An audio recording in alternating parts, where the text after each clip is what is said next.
একটা পেজে যতটুকু আটে ততটুকু দিব। সবাই বাসায় গিয়ে অনেক বেশি প্র্যাকটিস করবে, ঠিক আছে?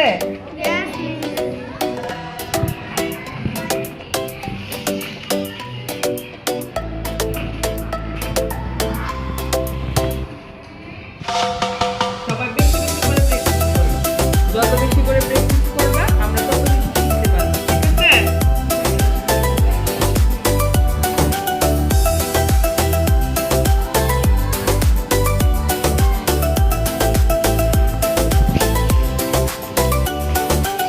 হ্যাঁ, এখানে অনেক রকমের ভাগ রয়েছে।